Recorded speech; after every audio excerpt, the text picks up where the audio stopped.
ምንጊዜም ሚዲያ የዕለቱ ጉዳይ ከመጽሐፍት ገበታ ከአድማጮች መድረክ መስታወት የቅዳሜ ወጎችና የተወልደ እንግዳ መደበኛ ዝግጅቶቻችን ናቸው።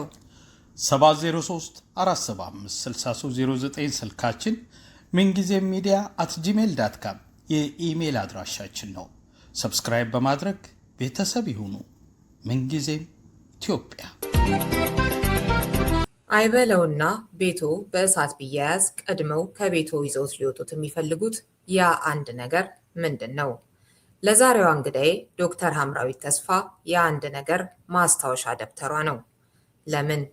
ከዶክተር ሐምራዊት ጋር በቅርቡ ባሳተመችው እውን እኔ ብቁ ነኝ በተሰኘ መጽሐፏ ላይ ቆይታ ስለምናደርግ ምላሹን ውይይታችን ውስጥ ያገኙታል። ዶክተር ሐምራዊት ከዚህ ቀደም በምዕራብ ሀገሮች ልጅን እንዴት ላሳድግ በሚል ርዕስ ያሳተመችው መጽሐፍ አላት።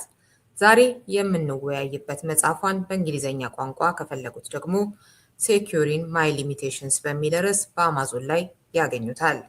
ሰላም ጤና ይስጥልኝ። በየሳምንቱ ማክሰኞ ወደ እናንተ የሚቀርበው ከመጽሐፍት ገበታ የተሰኘው ዝግጅታችን ጀምሯል። ርዕዮት ዓለሙ ፕሮግራሙን አዘጋጅቼ ያቀርብላችኋለሁ። ላይክና ሼር እያደረጋችሁ እንድትከታተሉ እንጋብዛለሁ። ሐምሪ ግብዣዬን ተቀበለች ስለተገኘች በጣም አመሰግናለሁ። እኔም በጣም አመሰግናለሁ ስለጋበዝሽኝ ርዕዮት። እሺ እንግዲህ በመግቢያ ላይ እየጠቀስኩት ነበርና እንደው ማስታወሻዋ ምን ቢይዝ ነው የሚል ጥያቄ መፍጠሩ አይቀርም አድማጮች አይምሮ ውስጥና ይሄ መጽሐፍና ማስታወሻ ደብተርሽስ ምንና ምን ናቸው የሚለውን ጨምሮ እስኪ ትንሽ በሱ በመባባል እንጀምር። እሺ ርዕዮትዬ፣ ማስታወሻ ደብተሮቼ ከ20 ዓመት በፊት ከ15 ዓመት በፊት የምጽፋቸው ጆርናሎች ነበሩኝ። ስለ ህይወቴ፣ ስለገጠመኝ፣ ስላለፍኩባቸው ነገሮች በተለይ ደግሞ በጣም ከባድ ጊዜ ውስጥ አልፍባቸው በነበሩ ጊዜያቶች ውስጥ የምጽፋቸው የሚያበረታቱኝ ከፈጣሪም ጋር የምገናኝባቸው በቃ ብዙ ነገር ህይወቴ እንዲታደስ እንዲቀረጽ የረዱኝ ጆርናሎቼ ናቸው እና ለእኔ ትልቅ ዋጋ አላቸው።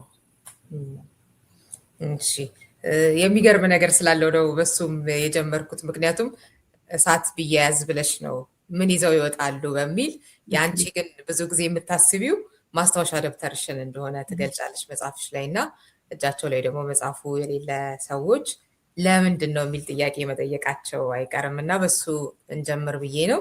እንግዲህ የተለያዩ ጉዳዮችን ይዟል አድማጮቻችን፣ እናንተው ራሳችሁ ታነቡታላችሁ። እንደው የተወሰነ ከያዛቸው ነገሮች ውስጥ ሀሳቦችን ለማካፈል ያህል ነው። እስኪ ላንብብ ከአንድ ክፍል። ያደግኩት በፍቅር የተሞላ ቤት ውስጥ ሲሆን እኔንና ሁለቱን ወንድሞቼን በወላጅነት ከልቡ በሚወደን አባት እጅ ወይም መዳፍ ውስጥ ነው። አባቴ በጣም መልካምና ደግ ሰው ነበር። ለእኛ ያለው ፍቅር ድንበር አልነበረውም። የእኛ አባት በመሆኑ ምን ያህል እንደሚኮራ ዘወትር ይነግረን ነበር። በዚያ ሁሉ ፍቅር መካከል ግን በቤታችን ውስጥ የማይነካና ረቂቅ የሆነ ሚስጥር አብሮን ይኖር ነበር። ሳሎናችን ስንገባ ፊት ለፊት በሚታየውና በአረጀው ቴሌቪዥናችን ላይ 2 ፎቶግራፎች ተቀምጠው ይታዩ ነበር። አንደኛው ባለቀለም ፎቶ ሆኖ በፈገግታ የተሞላ ፊት ያላት ሕፃን ልጅ አቅፋ የምትታይ ሴት ስትሆን፣ ሁለተኛው ደግሞ ባለ ጥቁርና ነጭ ፎቶ ሆኖ አፍሮ ፀጉር ያላት ሴት በተመስጦ ትኩር ብላ የምትታይበት ነበር። ያቺ የመጀመሪያዋ ሴት የአባቴ ሚስት እንደነበረች፣ አሁን ግን በሕይወት እንደሌለች ተነግሮን ነበር። አፍሮ ፀጉር ያላት ሴት ደግሞ የአባቴ እህት እንደሆነች ተነግሮናል። ለጊዜው የተሰጠን ማብራሪያ ያ ብቻ ነበር። ወደ ሳሎን በገባው ቁጥር እነዚህን 2 ፎቶዎች ትኩር ብዬ አያቸው ነበር። እናም በልጅነት አእምሮዬ እንዴት እንደሆነ ባይገባኝም እነዚህ 2 ፎቶዎች በማንነቴ ጥያቄ ላይ ወሳኝ ስፍራ እንዳላቸው በደመ ነፍስ ይሰማኝ ነበር። በሁላችንም ሕይወት ውስጥ ያልተነገሩ እውነቶችና ያልተተረኩ ታሪኮች ታጭቀዋል። 5 ዓመቴ ገደማ ላይ አባቴ በደስታ ተሞልቶ ሲያወራ አስታውሳለሁ። በድምፅ ውስጥ ይነበብ የነበረው ያ ድንገተኛ ደስታ አሁንም ድረስ በጆሮ ያቃጭላል። ያ ደስታ የመጣው እህቱ በሰላም አሜሪካን ሀገር መግባቷንና ከብዙ ዓመታት መለያየት በኋላም ድምፅዋን በመስማቱ የተፈጠረ ነበር። ከዚያ የስልክ ጨዋታ በኋላ አባቴ ሌላ እውነት ነገረኝ። ያቺ በጥቁርና ነጭ ፎቶ ላይ የምትታየው አክስቴ እውነተኛ እናቴ እንደሆነች ለመጀመሪያ ጊዜ አወቅኩኝ።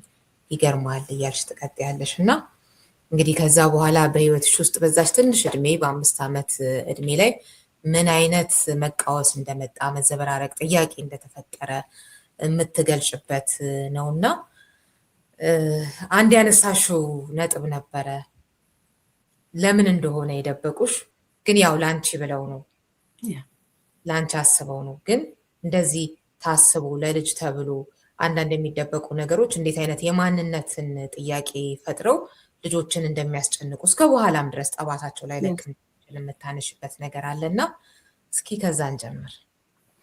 እሺ ሪዮትዬ እውነት ነው። በጣም የማንነት ጥያቄ አይ ቲንክ የተፈጥሮ የሰው ሁሉ ጥያቄ ስለሆነ ይመስለኛል።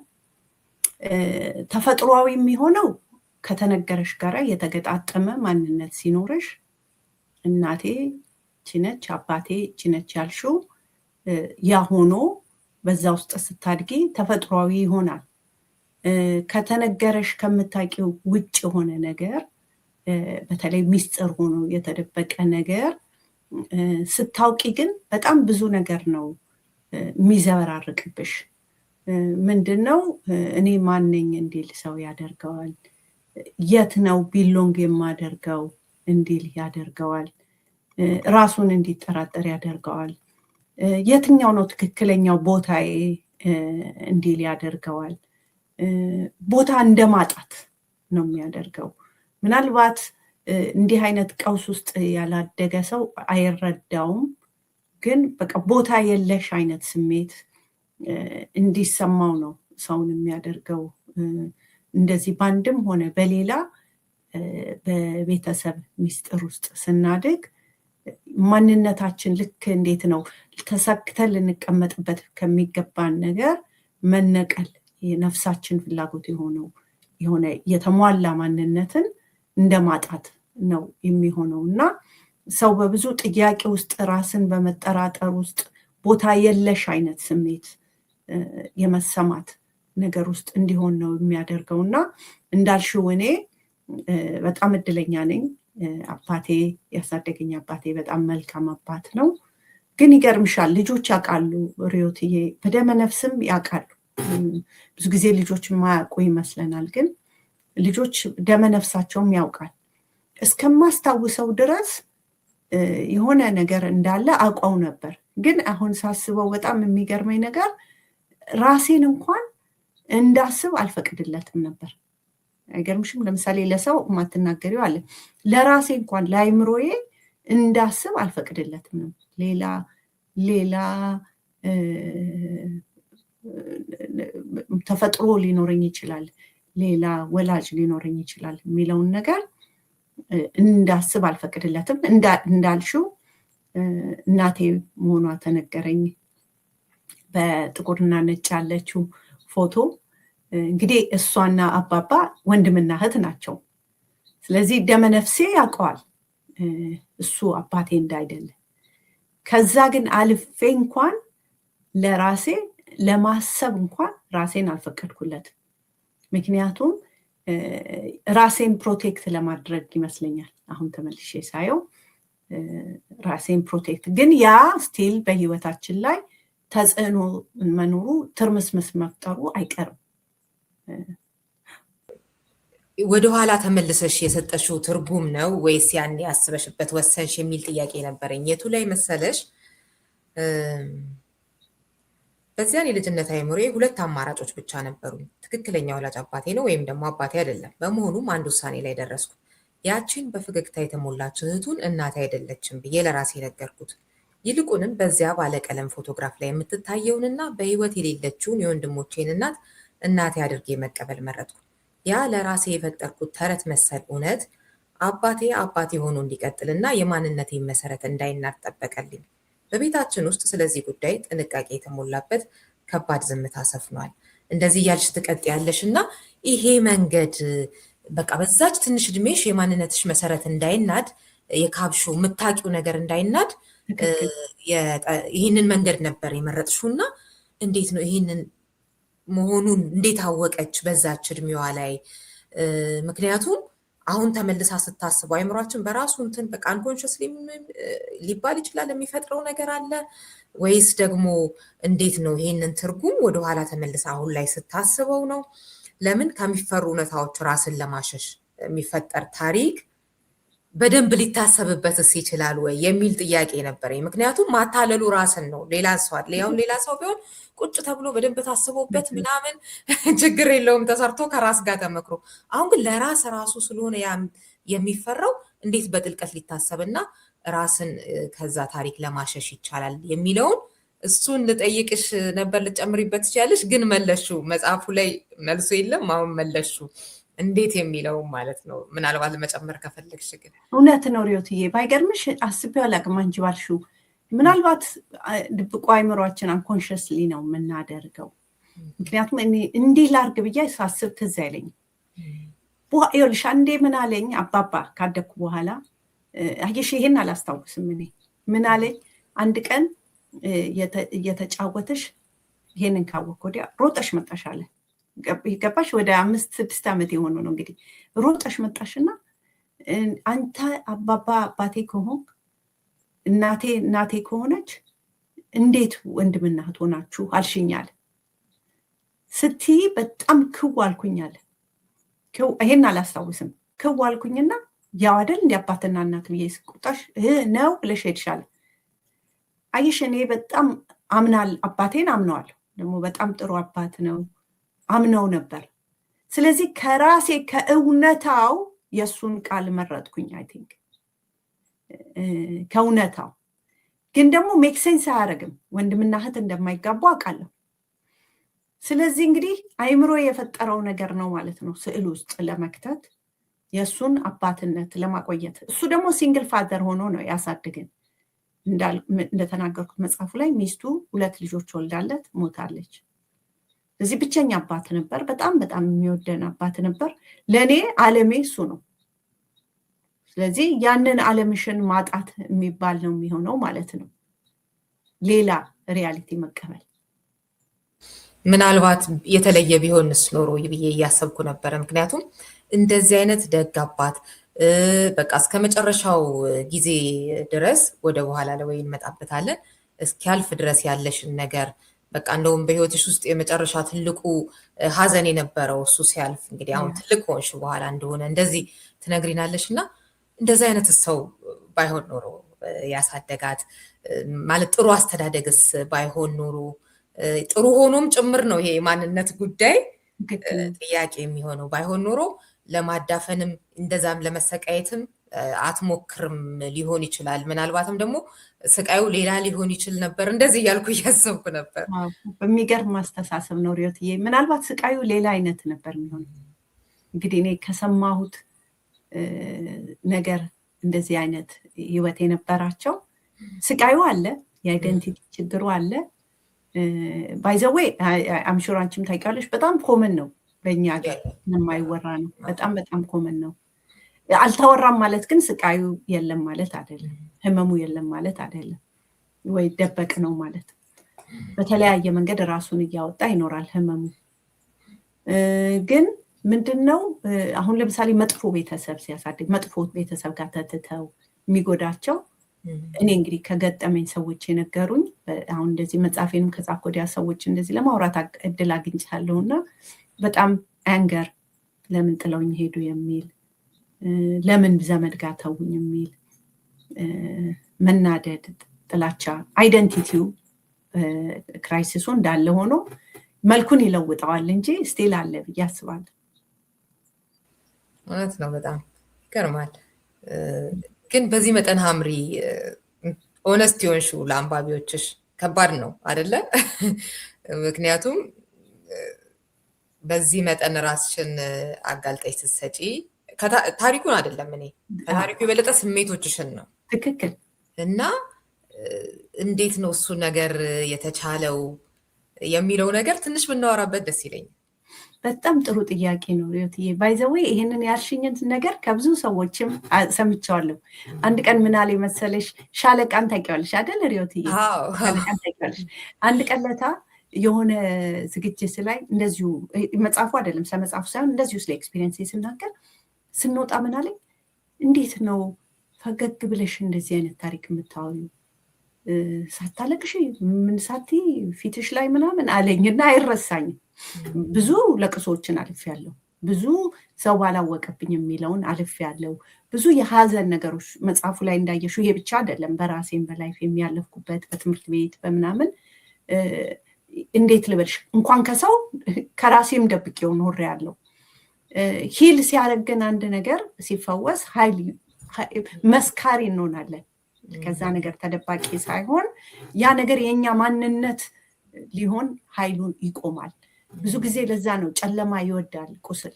ጨለማ ውስጥ ሲቀመጥ ተደብቆ እንደ ሀፍረት ሆኖ ይቀመጥና የኛ ማንነት ሆኖ በቃ ነካ እያደረገን እያስደነበረን ብዙ ሰው ከጨለማው ለመሸሽ ነው ህይወቱን የሚኖረው። ግን ፈውስ ግን ሲያገኝ ያ ደግሞ ያንን ነገር ከመጋፈጥ በህመም ውስጥ ከማለፍ ይጀምራል። ልክ እንዴት ነው ቀዶ ጥገና ሲያደርግ ሰው እኮ ካንሰር ውስጡ ቢኖር ቀዶ ጥገና እኮ ያማል፣ ግን ካንሰሩ ሊወጣ ነው እና ብርሃን ላይ የወጣ ነገር በግልጽ የተጋፈጠነው ነገር አስፈላጊውን እርዳታ ያገኘንበት ነገር መፈወስ ብቻ አይደለም፣ ለሌሎች ሰዎች ብርሃን ይሆናል። እንዲያውም ብርሃን ትቶብን ያልፋል። እንዲያውም የህይወት ትምህርት ያስተምረናል። እንዲያውም ለሌሎች ሰዎች የምንመሰክረው ነገር በቃ እንትናችን ብርሃናችን ይሆናል እንዲያውም ከጨለማነት እና በሂደት ውስጥ አልፌ ይመስለኛል ሪዮትዬ። ግን አሁንም ቢሆን ስቲል ጉዳት የሚሆኑብኝ ገጠመኞች አሉ። ህይወትሽን ሙሉ የምትማሪበት እና የምትፈወሽበት ነገር ነው። ግን እያነከስን እንድናንጸባርቅ የሚያደርገን ነው እንጂ እንድናጎነብስ የሚያደርገን ነገር አይሆንም ብዬ አስባለሁ። እንደው በዚህ አጋጣሚ መጨረሻ ላይ ላነሳው ነበር። ሻለቃን ታውቂዋለሽ? በጣም ወዳጄ ነው ማከብረው። ያንቺ የመጽሐፍ ምረቃ ቀን ሳልችል ቀረሁኝና መገኘት ልመጣ ፈልጌ ግን ያው ያልታሰበ ነገር ገጠመኝ የማያስመጣና አልመጣውም ነበርና እሱ ነው እንደው ማስፈርሙ መጽሐፉን የሚያመጣልኝ። በዚህ አጋጣሚ መጨረሻ ያሰብኩትን ወደዚህ ላምጣውና በጣም አድርጌ ነው የማመሰግነው። በብዙ ነገሮች ተባባሪ ነውና ይገርማል እንዳለሽ ነው። እኔም እንዴት የሚለው ነገር በተለይ ከግልጽነትሽ አንጻር ነው እኔ ደግሞ ያሰብኩት። ማለት አንዳንዶቹ ነገሮች በኋላ መመቻችንም ይሆናሉ አይደል? ይሁኑ ለሰዎች እንስጥ ብለን እናስተምር ብለን ራሳችንን ያጋለጥንባቸው ነገሮች ራሳችን እንደሰጠናቸው የረሱና ሰዎች እኛኑ ለመምታት ቆፍሮ ያገኙት ሚስጥር ቆፍሮ ቢያገኙትም ለመምቻ ማዋል አልነበረባቸውም። ግን ጭራሽ አንቺ የሰጠሻቸውን እና ስለዚህ የሆነ አይነት ጥንካሬ ይጠይቃል ብዬ አስባለሁኝ። እና አሪፍ ነገር ነው የተናገርሽው ስትፈወሺ። ግን ያው እሱ ነገር እንደ ህመም አይሆንም ያልሽው ነገር እውነት ነው። አይደንቲቲያችን መሆን ያቆማል። በውስጤ የተቀመጠ ማንነቴ ነው ያልኩት ነገር ሲሆን ሰው በነካኝ ቁጥር እያሳመመኝ ይኖራል። ያ ነገር ሲፈወስ ጠባሳ ያለው ሰው እና ቁስል ያለው ሰው እኩል እንትን አይልም አይደል? ጠባሳው ማስታወሻ ነው በአንድ ወቅት ቁስል እንደነበረ። ቁስል ግን የመነቀዝ ሲኖር ግን እንዲነካ ሲደረግ ያማል እና የውስጣችንም እንደዛው ብዬ ነው ማስብ። ምክንያቱም በቃ ይሄ ነገር ታሪኬ ነው ኤክስፒሪየንሴ ነው እንጂ ማንነቴ አይደለም የሚል ቦታ እንድደርስ ሆኛለሁ። እንዳልኩት ያ ማለት ሂደት ነው፣ ግን በጣም በረከትነት አለ እዛ ቦታ ሰው ሲደርስ። ከሌላ ደግሞ የመጽሐፉ ክፍል ላንብብ። 15 ዓመት ሲሞላኝ አሜሪካን ሀገር ገባው። ቤታችን በነበረው የቴሌቪዥን ስክሪን ላይ በፎቶግራፍ ብቻ አውቃት የነበረችው እናቴን ለመጀመሪያ ጊዜ በአካል አገኘኋት። በአንድ አፍታ እናቴን፣ የእንጀራ አባቴን እንዲሁም በእናቴ በኩል ያሉ ታናናሽ ወንድሞቼንና እህቴን ባቀፈ አዲስ ዓለም ውስጥ ራሴን አገኘሁት ያለሽ እና ከዛ ደግሞ አሜሪካ በገባሽ በጥቂት ቀናት ውስጥ ስለ ህይወትሽ እውነተኛውን ታሪክ እናትሽ እንደነገረችሽ ትነግሪናለሽ። እናቴ ለብቻዬ ወስዳኝ ሁሉንም ነገር በዝርዝር ነገረችኝ። ወላጅ አባቴና እናቴ በሀገራችን በነበረው የፖለቲካ ንቅናቄ ውስጥ ተሳታፊ ነበሩ። አባቴ የፓርቲው መሪና የታወቀ ሰው ነበር። ገና የ4 ወር ህፃን እያለው እርሱ እንደተገደለ፣ እኔ 9 ወር ህፃን እያለው ደግሞ እናቴ ሀገሪቱን ጥላ እንደተሰደደች አጫወተችኝ። ወላጅ አባቴ የተቃዋሚ ፓርቲ መሪ ስለነበር የኔን ደህንነት ለመጠበቅ ሲባል ይህ ታሪክ እስከዚያ ድረስ በሚስጥር ተይዞ እንደነበር አስረዳችኝ። በዚያች ቅጽበት ስለ ህይወቴ የማውቀው እውነት ሁሉ ተናወጠ። ሌላ አባት እንደነበረኝና እርሱም መሞቱን መረዳቴ ትልቅ ድንጋጤ ፈጠረብኝ። ግራ መጋባቴንና የተሰማኝን ጠስጣሽ ቁስል ውስጤ ውስጥ ቀበርኩት። የታፈኑ ስሜቶች ዝምታ ውስጥ ተደብቀው እንደሚቆዩና እኛ ባልተረዳነው መንገድ ውስጣዊ ሕይወታችንን እንደሚቀርጹት አላወቅኩም ነበር። እናቴ ስለ ወላጅ አባቴ ማንነትና አሟሟት ስትነግረኝ ስሜቴን ለማንበብ ዓይኔን ታየኝ ነበር። እኔ ግን ምንም እንዳልተሰማኝ አስመስዬ በድን በሆነ ቀልቤ ያዳመጥኳት። ከእርሱም ሆነ ከታሪኩ ጋር ላለመያያዝ የምችለውን ሁሉ ሞክር ነበር። እርሱን ከአእምሮዬ ካወጣሁት ሕይወቴን ሙሉ ያሳደገኝን አባት አጥብቄ መያዝ እንደምችል ለራሴ ነገርኩት። በዚህ መንገድ የማንነቴ መሰረት እንዳይናድ እጥር ጀመር። ሆኖም ይህ አዲስ እውነታ እኔ ማን ነኝ የሚለውን ውስጣዊ ጥያቄን ይበልጥ ውስብስብ አደረገው ያለሽ እና አምርዬ እንደው ያው ሌሎችም እንዲማሩበት ብለሽ የጻፍሽው ነገር ላይ ስለሆነ የምንነጋገረው እንጂ ይከብዳል አንዳንዴ እንዲህ አይነት ነገሮችም ላይ መጫወት እና ከባድ ነገር እንደሆነ ይገባኛል፣ እጅግ በጣም ይገባኛል። እና እንደው ወደ አባትሽ ማንነት እንመጣበታለን፣ ግን የትኛውም አባት ቢሆን በሚለው አንቺም በዛ መልኩ ነው እና የጻፍሽው ይሄኛው አይነቱ ነገር ሲታወቅ ምን ይፈጥራል የሚለውን እሱን ነገር ትንሽ ብንቆይበት ደስ ይለኛል። እንዴት እንደተናወጠ ዓለምሽ ትገልጫለሽ እና ከዛ ግን ደግሞ ደበቅሽ ለእናትሽ ስሜትሽን ላለማሳየት። እውነት ነው። ለምንድን ነው? መሰረቴን ለመጠበቅ የአባባን አባትነት ሉዝ ለማላረግ ይመስለኛል። አሁን ሳስበው አዲስ የመጣው እውነት ከመንገዴ እንዳያወጣኝ አሁን ያችን የ15 ዓመት ሳስባት እሱን ይመስለኛል።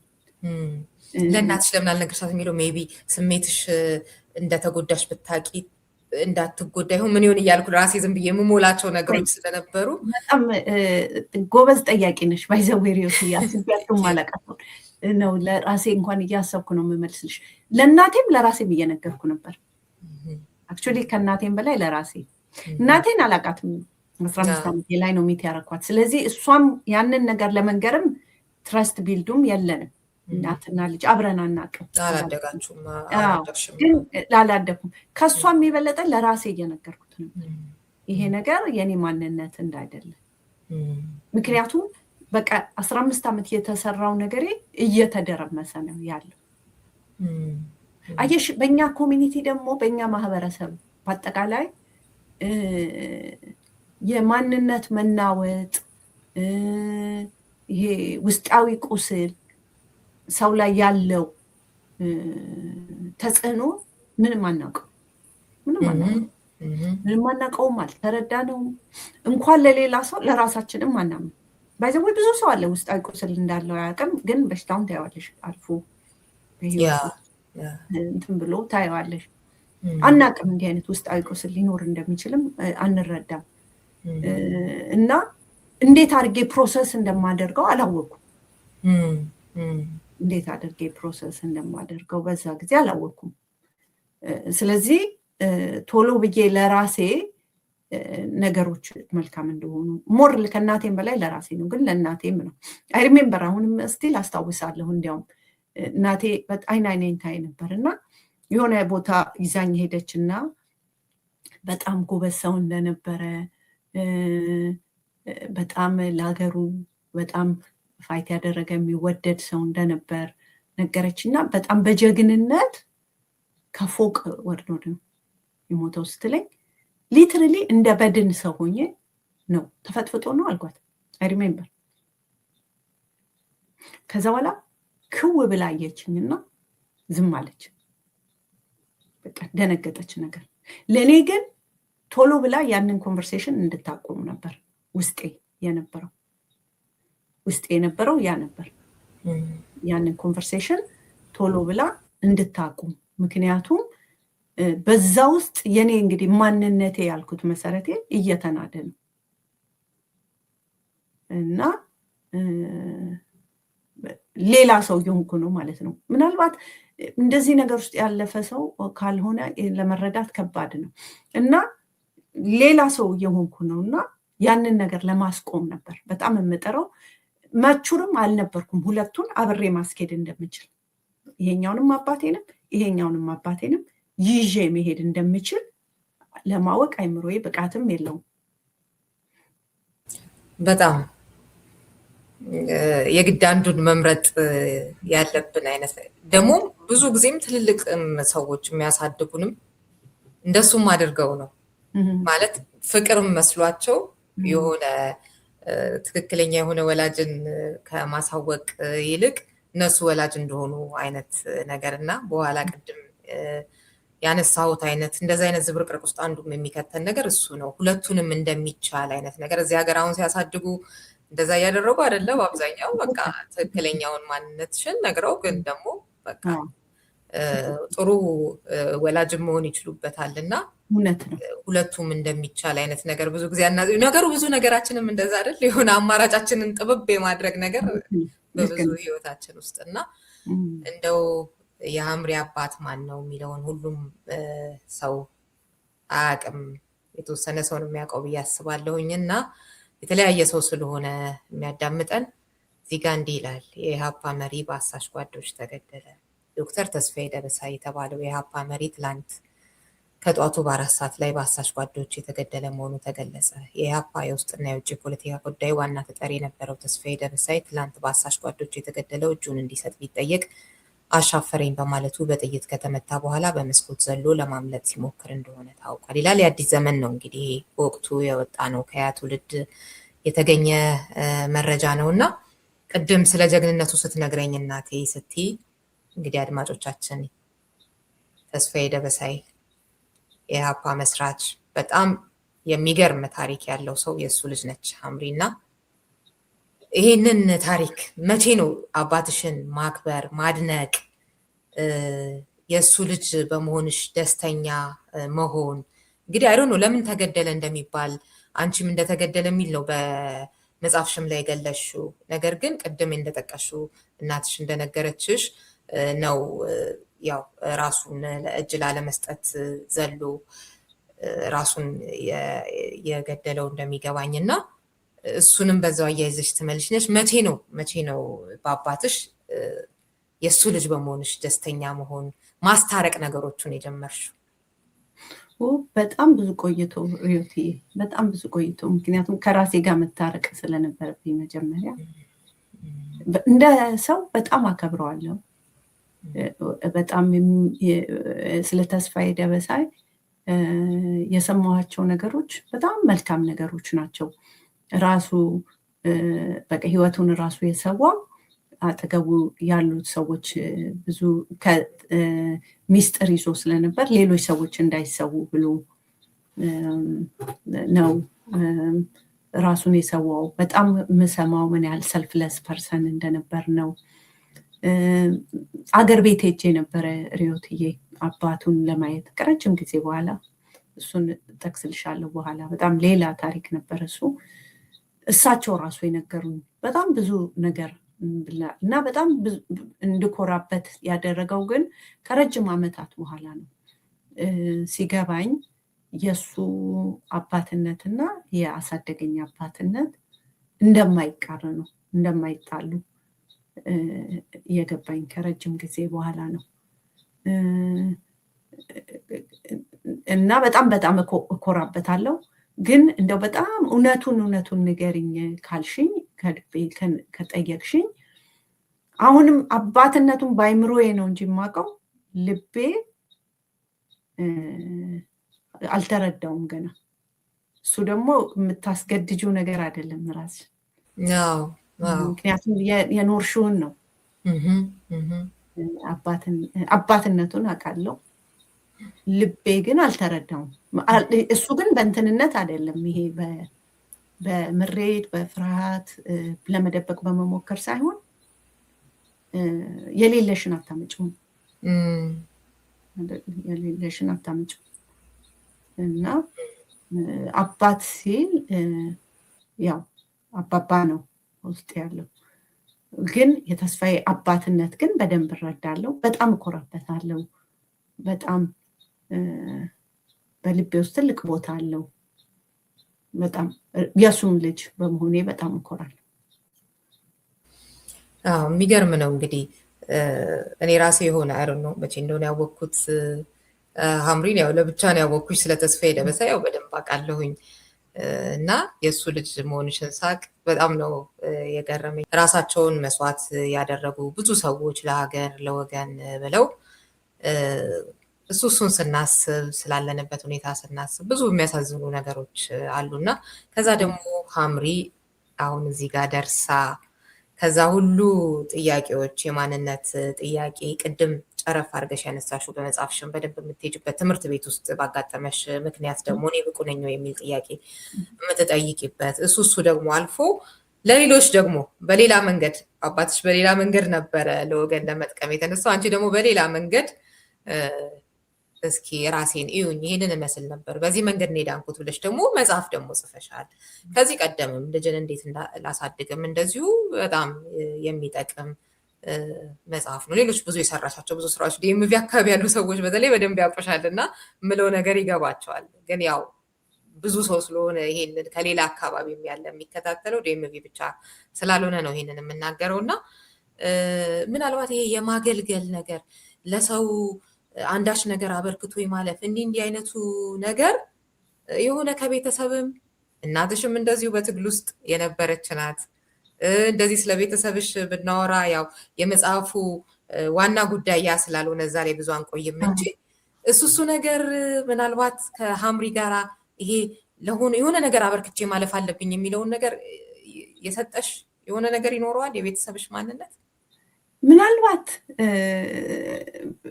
ሊኖረው ይችላል ሪዮትዬ። ምክንያቱም በተፈጥሮዬ ውስጥ በልቤ ውስጥ ያለ ነገር ነው።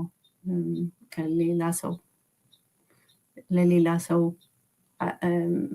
አልፌ መኖር አለብኝ የሚለው ከጥሩነትም ከምንም አይደለም፣ እንደ ሸክም ነገር ውስጥ ያለ ሸክም ነው። ላይክ ማውጣት የምትፈልጊው መውለድ የምትፈልጊው ነገር እንጂ የሆነ ጥሩም ልሆን ምንም ብዬም አይደል፣ የሆነ ሸክም ተፈጥሯዊ ሸክም አይነት ነገር ነው እና ያ እንግዲህ ኖሮ ይሆናል ሪዮትዬ። እሺ እንመለስና ደግሞ ወደ መጽሐፉ ያው ከመጽሐፉም ጋር የሚሄድ ነገር ስለሆነ ለምን የሚል ጥያቄ ስላለኝ ነው ይሄንን እየጠየኩሽ። የአባቱን ምናልባት አንድ ደቂቃ ልነግርሽ እችላለሁ ሪዮትዬ? ደስ ይለኛል በጣም የተስፋዬን አባት የሚገርም እንትን ስላለው ነው። አዎ አይመለስበታለሁ ብዬ ነው እንጂ እኔም አልተውሽም ነበር። ቀጥይ። ምንድነው እንግዲህ እዚህ ከቆየው ከረጅም ጊዜ በኋላ አባባም ጋር ተገናኘን፣ ለመገናኘት እድል አገኘን እና አወራን። ያ ባይዘዌት አቀለለልኝ ነገሮች። ኦኬ እሱም አባቴ ሊሆን ይችላል፣ የተስፋዬንም አባትነት ልቀበል ይችላለሁ የሚለው እና ከዛ በኋላ እሳቸው ሁሌ ይጠይቁ ነበር። እናቱ ሞቱ፣ አባቱ ሁሌ ይጠይቁ ነበር መቼ ነው ማገኛት ብለው እና በቃ ኢትዮጵያ ስትሄጂ ስምነይ ይሽሽ ሄዳለሁ አለኝ። ስመጣ አብረን ሄድን ማለት ነው ወደ ትግራይ። ስንሄድ ልክ ከጦርነት በኋላ ነበር ይሄ ነገር። ይሄ ያኔ የመጀመሪያው ጦርነት የነበረው ከዛ በኋላ ነው እና የእነሱ አካባቢ በጣም ተጎድቷል። እና ይገርምሻል ሪዮትዬ፣ ከዚህ በፊት ብዙ ሰማለው ጦርነት ማህበረሰብ ላይ የሚኖረው ተጽዕኖ። ልክ እዛ አካባቢ ሲደርስ ግን በቃ ይሄው የሚያሳየን የሚወስደን በመኪና የሚወስደው ይሄውና በጦርነት ምክንያት እዚህ ሰዎች ተሰናቅለው ይሄውና እንደዚህ ያለ ሲለኝ የእውነት አለቀስኩ በጣም። በቃ ዩሴንስት ምን ያህል በቃ አገሪቱን እዛ አካባቢ ያለውን ሰው ሽማግሌ የለም፣ ወጣቱ ወጥተዋል ምናምን ሁሉ ሰው ስታወሪ እዛ ከጦርነቱ በኋላ ይሉሻል ደጋግሞ ምን ያህል እና ሪሊ ሴንስት እና አዩኝ አባቱ እዛ ስመጣ አማርኛ አይችሉም እና ሳሆ የነሱን ሀገር ቋንቋና ትግርኛ ነው የሚችሉት እና እጄን ይዘው ለረጅም ጊዜ ትኩር ብለው አዩ። መጀመሪያ ዝም ብለው አዩ። ከዛ እንትን ማለት ጀመሩ በትግርኛ ተስፋዬና ልጅ መታለች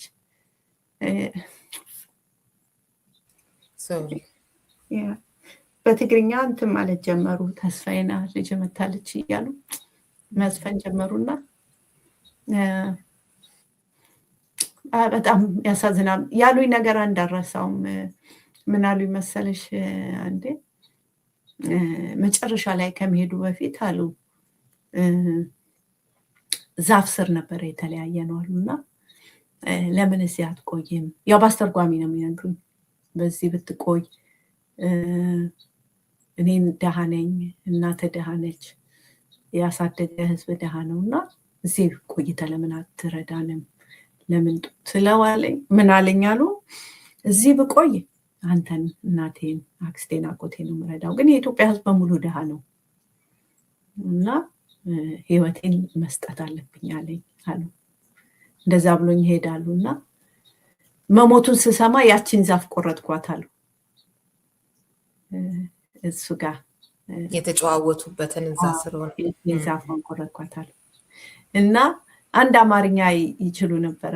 ደጋግሞ አንድ አማርኛ በጣም ተጫዋች ናቸው። ሰውዬው በጣም ፈኒ ናቸው፣ በጣም ተጫዋች ናቸው እና ገና ነው ገና አዲስ አበባ ይታደሳል ገና ያሉ ይዘምሩልኝ ነበር። ያችን ጨዋታ ይጫወቷታል እና አንቺ አማራ እኔ ትግሬ ቋንቋ መግባባት አቃተን ይላሉ ደጋግሞ። በጣም ተጫዋች ናቸው። አባባ ራሱ በጣም ወዷቸው ነበር። በጣም ተጫዋች ሰውዬ ናቸው። በጣም ፈኒ ሰውዬ ናቸው። ረጅም ጊዜ እንደምናውቃቸው ሆነ ነው የተሰማን እና ብዙ ነው ፕሮሰሱ። ብቻ የራሴን አይደንቲቲን ባይዘዌ ዘመዶቹ የተስፋዬ ዘመዶች በጣም ከሚገባው በላይ በጣም መልካም ሰዎች ናቸው። ሪዮትዬ የዛ አካባቢ ሰዎች በጣም ጥሩ ሰዎች ናቸው። የሳሆ ኢሮብ አካባቢና በጣም በብዙ ፍቅር የተሞሉ በጣም መልካም ሰዎች ናቸው። ለእኔ ግን በጣም ከባድ ነበር ከነሱ ጋር ኢንተግሬት ለማድረግ። ከሆነ ማታቂው ማህበረሰብ ነው እንደውም አቀባበሉ ቆንጆ ስለሆነ እንዲህ አይነት ነገር ነው እንጂ ያው ሳትተዋወቂ ለረጅም ጊዜ ቆይተሽ እንደገና ለመቀላቀል የሚሞከር ነገር ከባድ ነው የሚሆነውና አዎ እዚህም ሀገር ብዙ ዘመዶቹ አሉ። በጣም እኔን በቃ እንዴት ልበልሽ እንደ እንቁ ነበር። እኔ ግን በጣም ለረጅም ጊዜ ገፍቻቸዋለሁ። በቃ አውቄ ሳይሆን ያኛው አባቴ የሚለው ይወስዱብኛል። ሌላ አይደንቲቲ ልጅ ሆነሽም ትጠቅሻለሽ እኮ መጽሐፍሽ ላይ ሙዝ ብርቱካን ይዘው ለመጠየቅ ሲመጡ ለዛውም ያው ማንነታቸውን አይገልጹም። ያን ያው አንቺ የማን ልጅ ነሽ የሚለው መነገር ስለማይፈለግ ግን እንትናልሽ ሰማሽ የሆነ ያው አንቺ ጋር እንደሆነ አንቺ በተለየ መልኩ ነው የሚያዩሽ ምናምን አወቅሽ ብቻ በሆነ መንገድ እና የምታያቸው በጥሩ አይን አልነበረም። ከአባትሽ ሊያስጥሉሽ አድርገሽ ስለምታስቢ እና ያው የልጅነት ነገር ነው። በኋላ ሲገባሽ ደግሞ እንደገና አሁን ቆንጆ ነገር ላይ እንዳላችሁ በጣም ያለውኝ ማህበራዊ ትስስር ገጽሽም ላይ እንደዚህ እና ኢሮብ በሚገራርሙ ሰዎችን ያፈራ ማህበረሰብ ነው። በትግሉም ውስጥ በጣም ብዙ የሚጠቀሱ ሰዎች ያሉበት ነው። የሚገርም ነገር ነው። አንቺ አማራ እኔ ትግሬ ያሉኝ ስትይ አንድ ቪዲዮሽንም ሳይ ነበረ። እንዴት እንደዚህ ከተለያየ ማህበረሰብ መገኘት የሚፈጥረውንም ነገር ራስሽን የምትገልጭበትንም ነገር እሱንም በተያያዘ ሌላ ጊዜ እንመጣበታለን። እንደው መጽሐፉ ላይ አሁን ለመቆየት ነው እንጂ ብዙ ኢንተረስቲንግ ነገሮች አሉ ከዛም ጋራ በተያያዘ እና ደስ ብሎኛል ሀምርዬ የተጫወትን ስለሆነ ይሄ ምክንያቱም ደግነትን የሚጠይቅ ነገር ነው። እንደዚህ አይነት ነገሮችን ማውራት እንደዚህ አይነት ነገሮችን መጽሐፍ ብዬ አስባለሁኝ እና ቴንኪዩ በጣም እንደው ሌላው 18 ዓመት ሲሞላሽ ስለሆነው ደግሞ የምትገልጭበት ክፍል ጋር ልሂድ። 18 ዓመት ሲሞላኝ ራሴን የማግኘት ጉጉቴ በረታ። ነገር ግን መንገዱን አላውቀውም ነበር።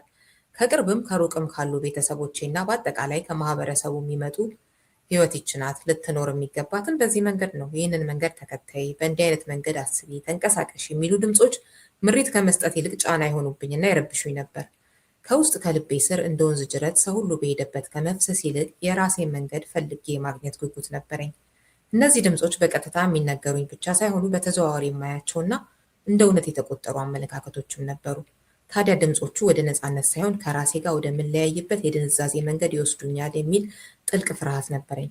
ስለዚህ በእነዚያ ድምፆች ላለመዋጥና የራሴን መንገድ ለማግኘት ቆረጥኩ። በተለይ ከቤተሰብ የሚመጡ ትዕዛዞችንና ምክሮችን ላለመስማት ወሰንኩ። በአጭሩ ከተነገረኝ በተቃራኒ አቅጣጫ መሄድን መረጥኩ። ለእውነተኛ ማንነቴ የሚሆን መንገድ መጥረግ ስላልቻልኩ ማህበረሰቡና ቤተሰቦች ያዘጋጁልኝን አቅጣጫዎች በመቃወም ረገድ ባለሙያ ሆንኩት ያለሽ እና ሌላም ክፍል ላይ የምትጠቅሽው አለ። በሁለት አይነት መንገድ እስረኛ ሊኮን እንደሚችል ይሄ አንደኛው በቃ ያለውን በሙሉ አካባቢያችን ማህበረሰቡ ምናምን እሺ በማለት የራስ መንገድ ባለመኖር ምናምን ሌላኛው ነገር ደግሞ ነፃነት ይመስለንና በቃ መቃወም እያንዳንዱን ነገር በመቃወም ግን ለነሱ ነው ምላሽ እየሰጠን ያለ ነው እንጂ እኛ እምነታችንን እየኖርን አይደለም ያለ ነው። በሁለቱም መንገድ እስረኛ ነን ብለሽ ቆንጆ አድርገሽ የምትገልጪው ነገር አለ። ወደሱ ነው ደግሞ እስኪ። ዋው በጣም ጎበዝ ጠያቂ ነሽ። ባይዘው ሪዮትዬ እውነት ነው። ምንድነው አየሽ እኔ አሁን እንግዲህ ነፃነትን እንደምፈልጋት አውቅ ነበር ከድሮ። ራሴን ለማግኘት ፈልጋለሁ፣ ነፃነትን እፈልጋታለሁ። አሜሪካ ሀገር ደግሞ ስመጣ ደግሞ ያየሁት አዲስ ህይወት አለ። ምንድነው ያው አሜሪካ ሀገር ራሱ ሲስተሙ ራሱ በጣም የሆነ ጭንቅንቅ ያደረገ ቢዚ የሆነ ላይፍ ነው አይደል? የሆነ በቃ እና በጣም ቢዚ የሆነ ምናምን ነው። ራሴን ፈልጌ ማግኘት ፈልጋለሁኝ እና ያው እንደ ማንኛውም ወላጅ ትምህርትሽን መማር አለብሽ፣ ትምህርትሽን ተምረሽ ከዛ በኋላ እንደዚህ አድርገሽ ምናምን። እኔ ግን አየሽ ያላገኘኋት ራሴም አለች ሪዮትዬ፣ በዛው መሀል ላይ በዚህ በአይደንቲቲውም ዙሪያ ማለት ነው ያላገኘኋትም ራሴ አለች። ከዛ ደግሞ በውስጤ ያለ የተቀመጠ የራሴን አቅጣጫ የመፈለግ ጥማት አለ። ከዛ በኋላ ደግሞ ከቤተሰብም በዩ ከማህበረሰብም በዩ የሚመጣውን ግፊት ኢቨን ጥሩም ቢሆን ወይ ደግሞ ጥሩም አይደለም ብዬ የማምንበትም ግፊት ቢሆን እሱን የመሻሽ ፍላጎት አለ። ያ ነገር ተደማምሮ የራሴ እንግዲህ ነፃነት ብዬ ያሰብኩት እነሱ ከሚፈልጉኝ ተቃራኒ መሄድ የሚለው ነው ማለት ነው ነፃነት ብዬ ያሰብኩት።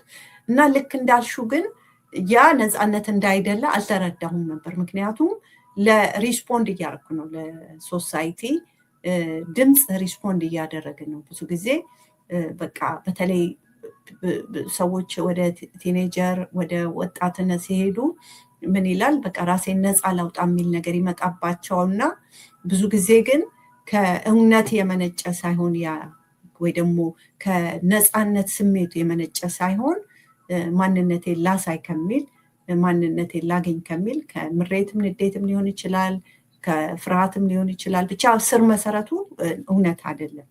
ስር መሰረቱ ወይ ከሌላ ሰው ጋር እልህ መያያዝ ሊሆን ይችላል። እና በውጩ የምፈልገውን ነገር ነበር የማደርገው። ምን እንዲያውም ቤተሰቦቼ የሚያውቁት ጓደኛ ነበራቸው ሚሽገን፣ በጣም ጥሩ ሰው እና እሱ የጠበቀው የሆነ ትምህርት ቤት አስገባኝና 3 ነጭ ልጆች ያሉበት ሩሜት አደረገኝ እዛ ውስጥ። በቃ ቀጥ ብዬ ትንፋሽ ሳይኖር ትምህርቴን ተምሬ ምናምን እሱ የወጠነልኝ ነገር ማለት ነው።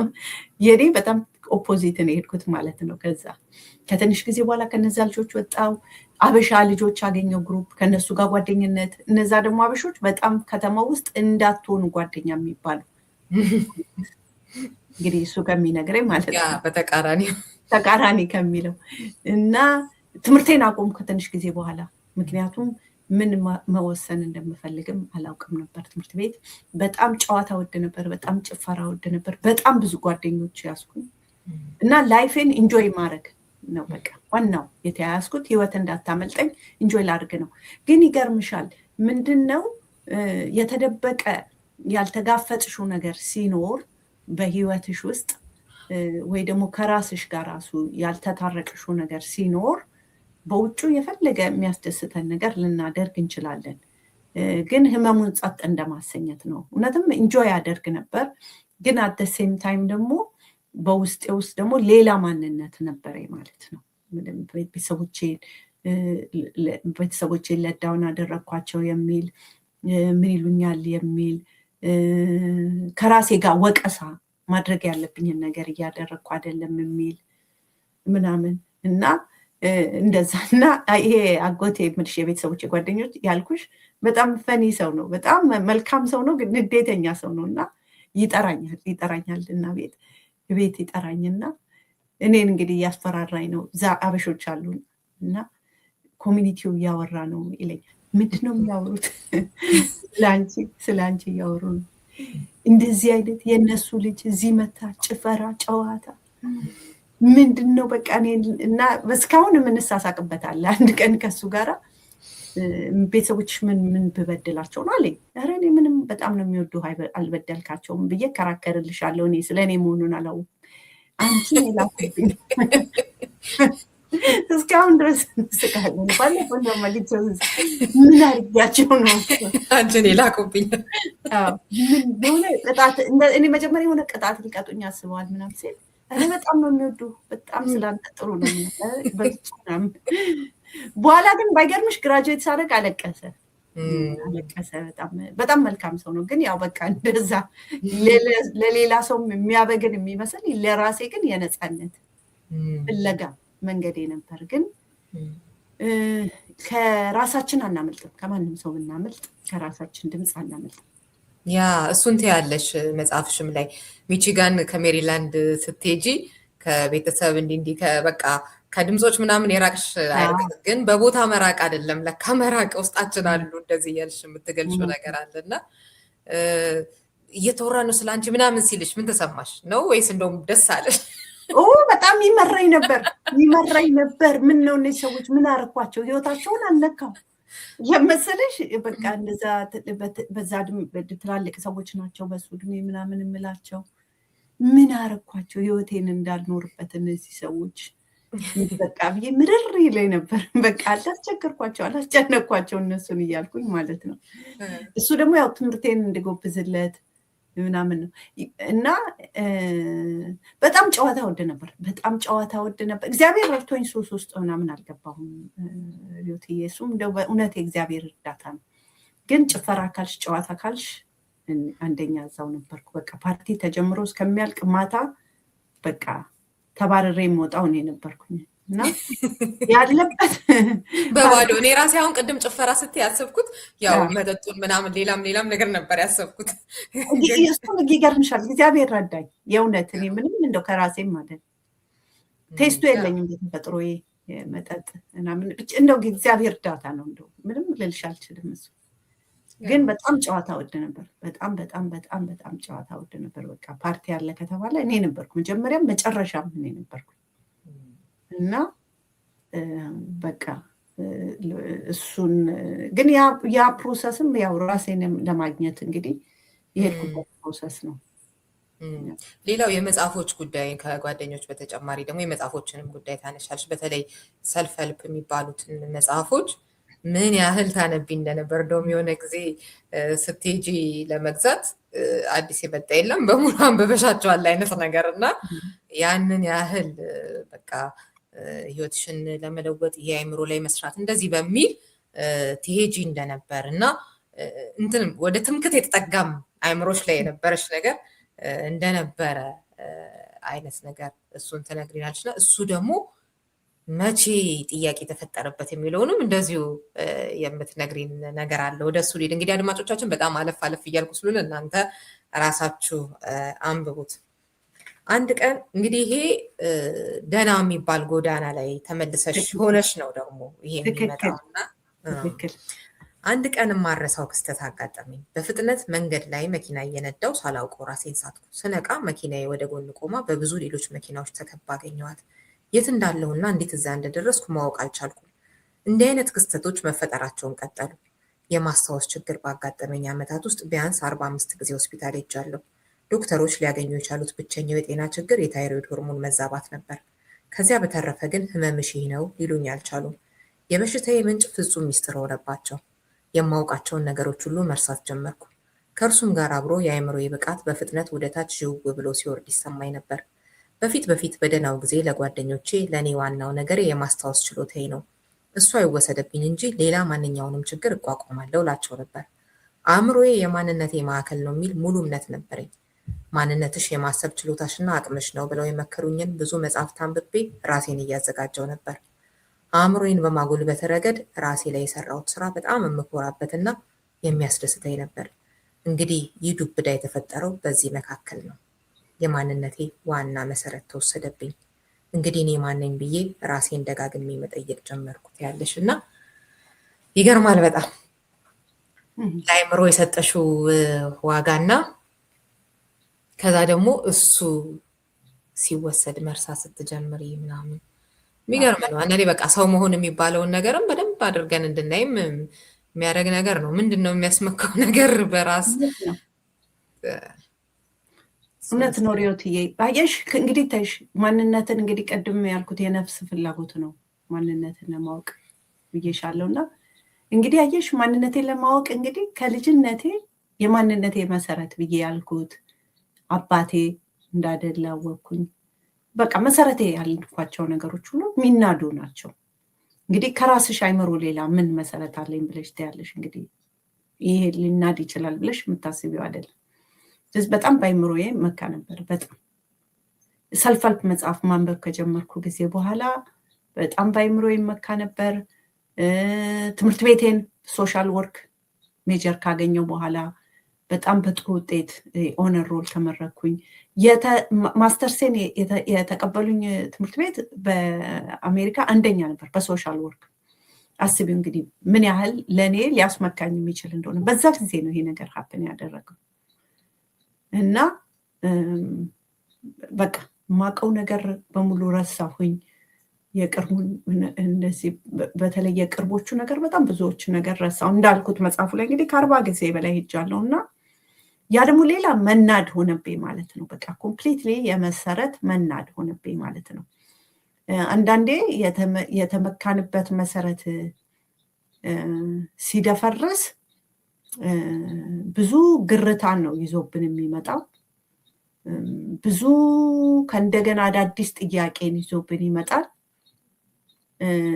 ግን ደግሞ ከራይት ቦታ ራይት መሰረት ላይ እንድንቆምም ደግሞ መንገድ ድልድይ ይሆናል ከፈቀድንለት። በማይናድ መሰረት ላይ እንድንቆም ይረዳናል። ይህ ነው። እንደዚህ ግን መሰረታችንን የሚንዱ ነገሮች ሲመጡ ብዙ ጊዜ እነሱ ላይ ስታክ አድርገን እንቆያለን፣ እንድንሰራበት በመፍቀድ ፋንታ ማለት ነው። ማለት ይሄ ነገር በጣም ሮን አድርጎ ሊያስቀርኝ ይችል ነበር። በቃ ተስፋ ቆርጬ እንድቀር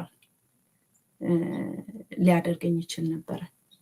አዎ፣ በተለይ ጊዜው ደግሞ በቃ ማለት ስኬት የሚባለውን ነገር በሰውኛ እሱን እያየሽ ያለሽበት በትምህርት ቆንጆ ደረጃ የደረሽበት እንደዚህ አይነት ነገር ነውና ከዛም ደግሞ በቃ ከአይምሮች ጋር በተያያዘ ያለሽ ዋጋ አለ። እሱን የሚመታ ነገር ሲመጣ ልክ ነው።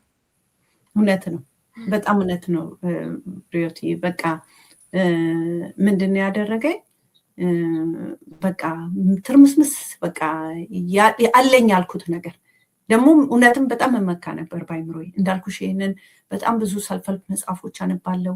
ሰልፍ ሄልፕ መጽሐፎች ደግሞ የሚሉት አንተ ሀሳብህ ነው አይደል? ዋናው በቃ ዞሮ ዞሮ እንትናቸው ያለው አንተ የአይምሮ ብቃትህ ነው የሚሉት፣ የአይምሮ ችሎታህ ነው የሚሉት እነሱ ዞሮ ዞሮ እና በቃ ደግሞ የእውነት ለጓደኞችም ሜሞሪን ደግሞ በጣም እንትንለው ነበር፣ ከፍ አድርጌ ይዘው ነበር። በቃ ሁሉ ነገር ቢወሰድብኝ ሜሞሪ ባይወሰድ እያልኩኝ ነበር እና ከሁሉ በላይ ከፍ አድርጌ የሚይዘው የኔ ማንነቴ ብዬ መሰረትኩት ነው።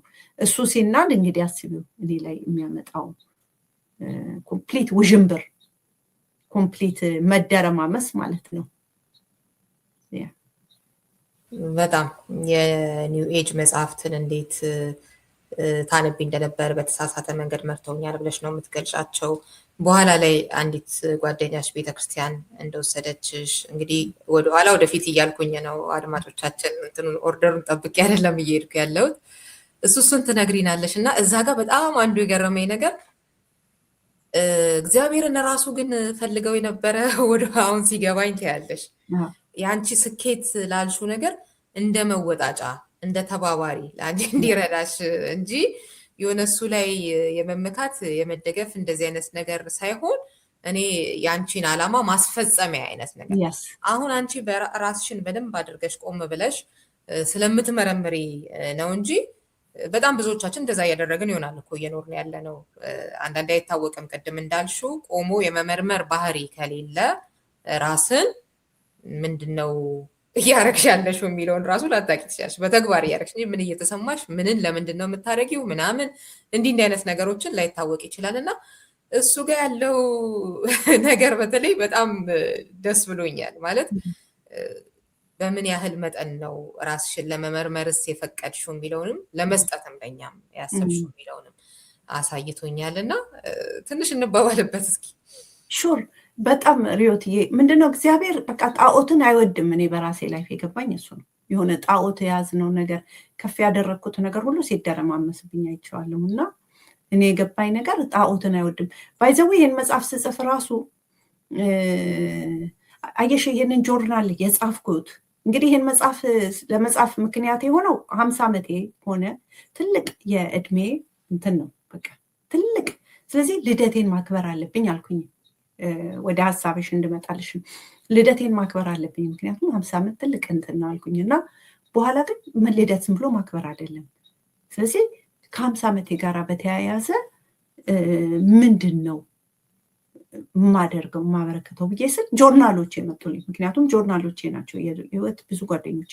ከዛ አየሽ የእረፍት ጊዜም ስለነበር ቁጭ ብዬ ማንበብ ጀመርኩ። ከዛ ቁጭ ብዬ ሳነብ እንደ አዲስ በቃ እሱ ነው ባይዘው መጽሐፉ የወለደው ያ ሀሳብ ነው። በቃ እንደ አዲስ ይገባኝ ጀመር። እንደ አዲስ አለቅስ ጀመረ። እንደ አዲስ ተረዳሁት። ምንድነው አየሽ ዓለም ያስተማረኝና የእግዚአብሔር መሰረት ፍጹም የተለያየ እንደሆነ ከልጅነቴ ጀምሮ ዓለም ያስተማረኝ ነገር ያንቺ ማንነትሽ የሚወሰነው ባለሽ ወይ በሌለሽ ነገር ነው። የተሻለ ነገር ሲኖርሽ የተሻልሽ ነሽ። ከሰው ያነሰ ነገር ደግሞ ሲኖርሽ ያነሽ ነሽ። ከጥሩ ቤተሰብ ስትመጪ፣ ከእንደዚህ አይነት ቦታ ስትሆኚ፣ እንደዚህ አይነት ትምህርት ሲኖርሽ፣ እንደዚህ ሀብት ሲኖርሽ፣ እንዲህ ትምህርት ሲኖርሽ በመሰላሉ ላይ ከፍት ያለሽ እንደዛ ነው ሁላችንም። ከዛ ደግሞ ከቤተሰብሽ አነስተኛ ከሆነ የመጣሽበት እንደዚህ ከሆነ ትምህርትሽ ያነሰ ከሆነ ዋቴቨር ምናምን እሱ ደግሞ መሰላሉ ላይ ወረድ ያልሽ ነሽ። ስለዚህ ሁላችንም ግባችን እንግዲህ መሰላሉ ላይ ከፍ ለማለት ነው። ምንም ይሁን ምንም ሲግኒፊካንት የሚያደርገን የሚመስለንን ብቁ የሚያደርገን የሚመስለንን ነገር ነው። እንግዲህ የሁላችንም ደግሞ ብቁ ሆንበታለሁ የምንለው ነገር የተለያየ ነው። አንዳንዶቻችን ቤተሰብ ነው፣ አንዳንዶቻችን ትምህርት ነው፣ አንዳንዶቻችን አገልግሎታችን ነው። ሌላው ቅድም እንዳልሽው ሌላው ቀርቶ ኢቨን ይሄ ጥሪ የምንለው ነገር እንደ ጣዖት ይሆንብናል። እንደ ጣዖት የሚሆንበት የኔ ማንነቴ ይሄ ነው ብለን ስለምናስብ ነው። የኔ ማንነቴ መሰረቴ እኔን የሚወስነኝ የኔ የህይወት ትርጉም ያለው በዚህ ነገር ላይ ነው ስለምንል ነው። እንግዲህ ለኔም ያ ነበር ማለት ነው ጣዖቴ። የራሴ አይምሮ ነበር ጣዖቴ ማለት ነው። ከሌላ ሰዎች የተሻለ እንደዚህ መሆኔ፣ ከሌላ ሰዎች የተሻለ ማወቄ፣ መማሬ ዋቴቨር ኢትስ እሱ እኔን ጥሩ መሰረት ይሰጠኛል። ያችን የነፍሴን ጥማት ማነኝ እኔ የምትለውን ይመልስልኛል የሚል ነበር ማለት ነው።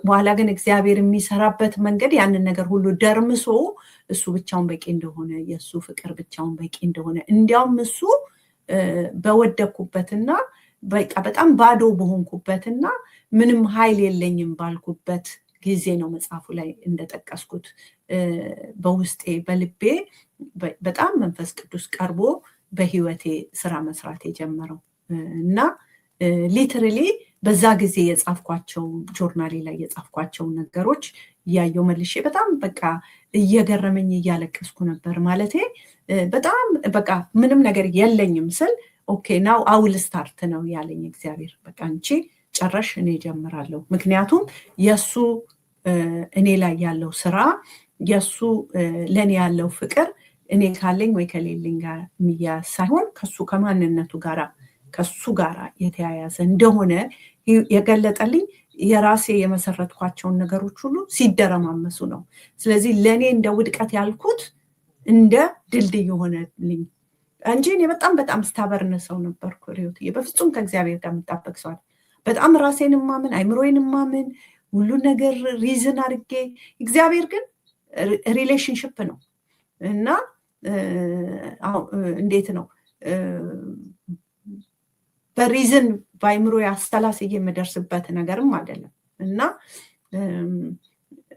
ምንድነው አሁን ለምሳሌ ሁል ጊዜ ለሰዎችም እንደ ኤግዛምፕል የምሰጠው አይኑ ማያይ ሰውን ከተወለደ ጊዜ ጀምሮ አይኑ ማያይ ሰውን እስቲ ቀይ ምንድነው ንገሪኝ ቢለኝ ምን ብለሽ ታስረጃለሽ? ሰማያዊ ምንድነው እስቲ ንገሪኝ ቢለኝ ምን ብዬ አስረዳዋለሁ? ካላየ በስተቀር እንዴት አድርጎ ሊያውቅ ይችላል ስለ ቀይ ወይ ስለ ሰማያዊ? እግዚአብሔርን ሪሌሽንሽፑ ከሌለን እኛ ራሳችን አስረድተሽ የምትይው ነገር አይደለም። በቃ ልክ እንደዛ አልኩት። የልቦና አይኖቻችንን እሱ ካላበራለን የምናየው አምላክ አይደለም። እኔ የገባኝ እሱ ነው። የልቦና አይኖቻችን ደግሞ የሚበራው ከትዕቢት ወንበር ላይ ስንወድቅ ነው። እኔ አልችልም እርዳኝ ልወቅ ስንለው ነው። ለእኔ ኤክስፒሪየንስ የሆነው እሱ ነው።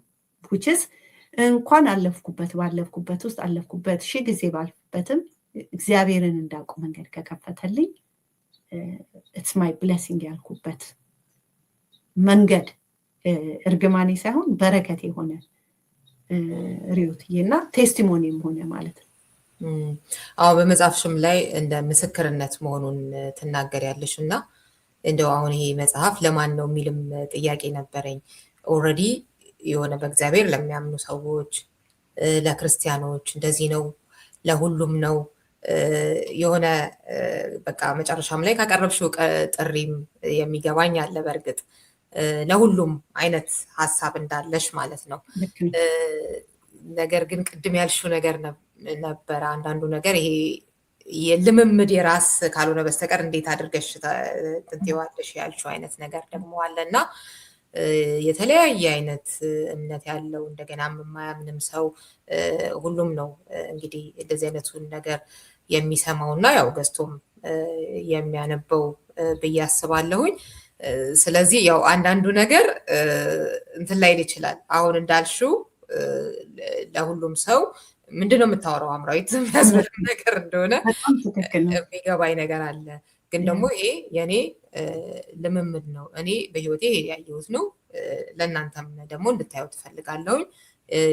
የራሴ ምስክርነት ነው እና ከዚህ ጋራም ተያይዞ እንደው አንድ ብጠይቅሽ የምፈልገው ነገር ቅድም የጠየቅሽው አይነት ሰው ነበርሽ ማለት በጣም እያንዳንዱ ነገር በምክንያታዊነት ምናምን ለማየት የምትሞክሪ ግትር የአእምሮን ጉዳይ በጣም ዋጋ የምትሰጪው ምንም የአእምሮ ነገር የለበትም እያልኩ አይደለም። መንፈሳዊ ነገር ውስጥ ግን ደግሞ የሆነ እምነት ሲባል ደግሞ የሆነ ሌላ ነገር ደግሞ ነው የሚጠይቀው። ቅድም እንዳልሽው የሆነ የሚለቀቅ እንደዚህ አይነት ነገሮችን ምናምን የሚጠይቀው ነገር አለና አንዳንዴ የሚታሰበው ነገር በጣም በቃ አሁን እንግዲህ አንቺ ይህንን በምንነጋገርበት ሰዓት ኦልሬዲ ፒኤችዲሽንም ይዘሻል። በትምህርቱ ዓለም ስኬታማ የምትባይ ሰው ነሽ። ቅድም ስለተማርሽበትም ትምህርት ቤትም ስትናገሪ ነበርና እንዳልኩት በስራውም ዓለም ዲኤምቪ አካባቢ ያለ ሰው በተለይ ለብዙዎችም ከራስሽ አልፈሽ ለብዙዎችም እንደዚህ ተርፈሻልና ከዛ ደግሞ ኖ መልቀቅ አለብን ይሄ ትምህርት ምናምን አለን የሚባለውን ነገር በሙሉ በሰውኛ እሱን ይዘን አሁን የማወራው ነገር አይገባም አይነት ነገር ትንሽ ክፍተት መስጠት አለብን። በራስ መተማመን የሚባለውን ነገር ራሱ የምትጠይቂበት ነገር አለ ምናምን እና እሱ ላይ እንደ መውጫም እንዲሆን ትንሽ ተጨማሪ ነገር ብትይ ደስ ይለኛል። በጣም ትክክል ሪዮትዬ። አሁን እንዳልሽው አሁን እዚህ መጥቼ ፒኤችዲን ጨርሻለሁ። ፒኤችዲን የተማርኩት በራሴው ጥረት ምንም ማንም ሳይረዳኝ በራሴው ለፍቼ ነው። አይምሮዬን ተጠቅሜበታለሁ። እዚህ መጥቼ ሜሪላንድ ብዙ ስራ ሰርቻለሁ። ልዩነቱ አስቀድሞ የእግዚአብሔርን ጽድቅና መንግስቱ ላይ ማረፍ የሚለው ነው እንጂ አይምሯችንን እንጠቀማለን እና ምንድነው ግን ያኔ በጣም በተሰበርኩበት ጊዜ በዛ በሜሞሪ ሎስ ውስጥ በነበርኩበት ጊዜ በጣም በተደጋጋሚ እግዚአብሔር መንፈስ የሚነግረኝ የነበረው ገና ብዙ ሰራብሻለሁ፣ ጠቀምብሻለሁ፣ ግን አንቺ ባካበትሽው ጥንካሬ ላይ ሳይሆን እኔ ላይ ተደግፈሽ በዛ ውስጥ ነው መሰራብሽ። ያ ነው ልዩነቱ። which is በራሴ ዕውቀት ብቻ ተመክቼ እንዳይሆን ከዛ ወዲያ የወጣው መጽሐፌን ያወጣሁት ባይዘዌሪዮት የልጅን እንዴት ላሳድግ በምዕራብ ሀገር በጣም ብዙ በዛ ላይ በጣም ብዙ እግዚአብሔር ሰርቶበታል። በየስቴቱ የሄድኩ ኢቨን ካናዳ ብዙ ጊዜ ሄጄ አስተምሬያለሁ ኮሌጅ ከመጀመሪያ በፊት። ይሄን አሁን ራሱ እግዚአብሔር ነው መጽሐፉ እንዲወጣ ያደረገው። ከዛ ወዲያ በኮሌጅም የሰራሁት ስራ ብቻ ኮሚኒቲ ውስጥ የሰራሁት ስራ ጅምሩ ከእግዚአብሔር ጋር ካለ የመጣበቅ እንዲሆን ነው እንጂ በፍጹም አይምሯችንንማ እንጠቀማለን። እግዚአብሔር የሰጠን መልካም ነገር ነው አይምሯችንን። ይሄ መንፈሳዊ ብለው አይምሯቸውን የማይጠቀሙ ይሄ በጣም ለማመናፈስና እንዴት ነው የሆነ አውትዴር እንደሆነ አክት የሚያደርጉ ሰዎች እንዲያውም በፍጹም እቃወማለሁ። እግዚአብሔር አይምሯችንን የሰጠን ከራሳችን አልፈን ለሌላ ሰው በረከት እንድንሆን ነው። ከዛ ደግሞ በህይወታችን ውስጥ ፍሬ ሆኖ መገለጥ አለበት። በእውነት፣ በፍቅር፣ በሰላም፣ በትዕግስት ለሌላ ሰው በረከት የሆንን እኛም የተፈወስን ሰዎች እንድንሆን ነው። ለእኔ በህይወት የገባኝ ነገር እሱ ነው። እንዲሁ ዝም ብሎ በአፉ መናፍሰው ነገር አይደል፣ ፍሬ የሚወጣበት ነው እና በጣም ትክክል ነው። በጣም አምንበታለሁ። አይምሯችንን መጠቀም አለበት። ለእኔ ግን ማበብና መለምለም ሆነልኝ። ስር መሰረቴን ከእግዚአብሔር መጀመሬ እና አሁን አይደንቲቴን አውቀዋለሁ። ከሱ ነው የጀመረልኝ። ብዙ ነገሮች የኔ ያልኳቸው ሲናዱ አይቻቸዋለሁ። ግን አሁን ቦታዬን አውቀዋለሁ። ሚኒንግ የእግዚአብሔር ልጅ ነኝ የሚለው በአይምሮ ሳይሆን በውስጥ እንዲገባኝ፣ ከኔ ውድቀት፣ ከኔ ክፍተት፣ ከኔ ከፍታ፣ ከኔ ዝቅታ፣ ሰው ከመውደድ፣ ሰው ከመጥላት፣ ከኔ መሳሳት ጋር የማይወሰነው ታላቅ የሆነው እግዚአብሔር አይደንቲቲ በዛ ላይ አርፌያለሁ የሚለው ሰው እውነተኛ ነፃነት እንዲያገኝ፣ በታለመለት ዓላማ እንዲሮጥ፣ ለሌላም ሰው ሰላም የሚሰጥ ሰው እንዲሆን ያደርገዋል። ባይዘዌ እችን ብዬ መጨረሻ ማለት እፈልጋለሁ። ብዙ ሰው ውስጡ ቅድም እንዳልኩት ሪዮትዬ ያልተፈወሰ ቁስል አለው። በተለይ ከልጅነት ጋር የመጣ በእኛ ኮሚኒቲ ብዙ አናወራም። ያ ቁስል ዝም ብሎ አይሄድም። ውስጣችን ሀፍረት፣ ፍርሃት፣ ዝቅተኝነት ስሜት፣ ከሰው ያነስኩ ነኝ የሚል ስሜት፣ ሰው ጠላቴ ነው የሚል ስሜት፣ ራስን የመጥላት ስሜት ትቶብን ነው የሚሄደው። የብዙ ሰው ህይወት ወይ ያንን ህመም ዝቅ ለማድረግ ለማጥፋት፣ ሰው እንዳያውቅበት፣ ወይ ደግሞ ያንን ህመም በስኬት ለማካካስ እየጣረ ነው የሚኖረው።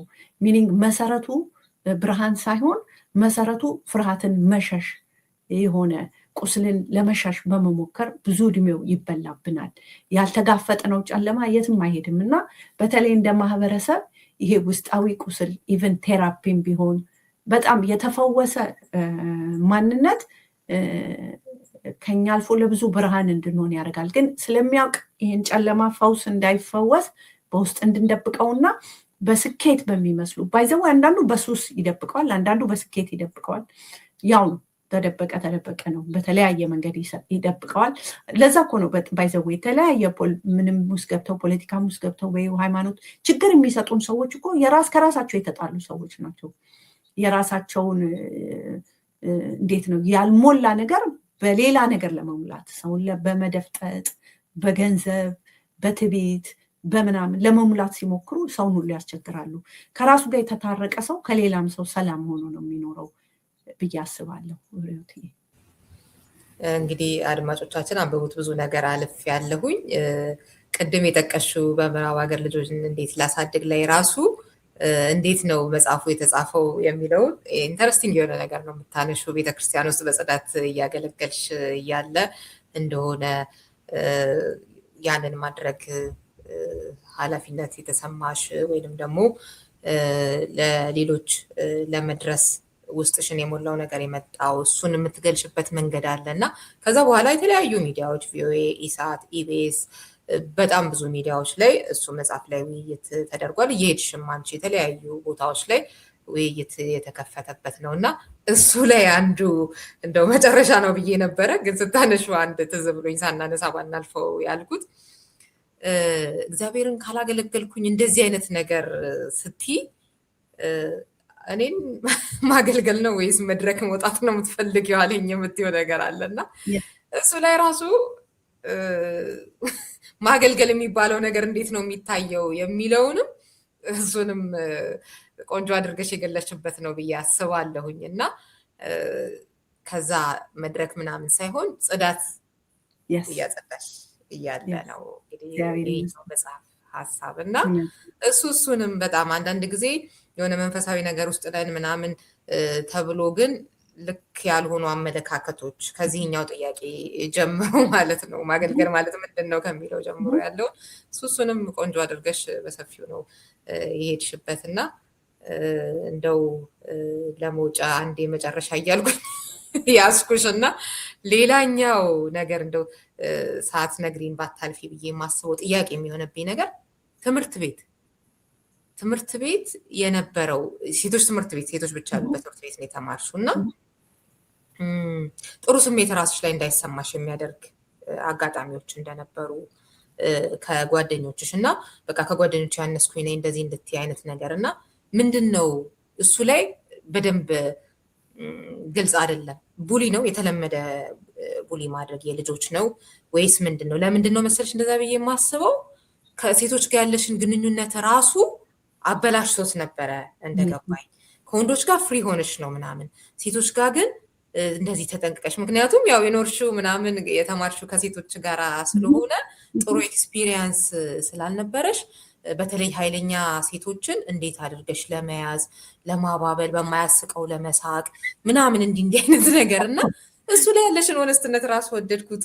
ግን ምንድነው በዛ መጠን የጎዳት ነገር አልኩኝና ምናልባት እኔ ኤክስፒሪየንሱ ስለሌለ ሊሆን ይችላል ምልሽ ከሴቶችም ከወንዶችም ጋር ነው የተማርኩት እና እንደውም እኔ ጥሩ ኤክስፒሪየንስ ብዬ ካሰብኩ በተለይ እንደውም ከሴቶች ጋር ያለኝ ይሆናል ብዬ አስባለሁኝ።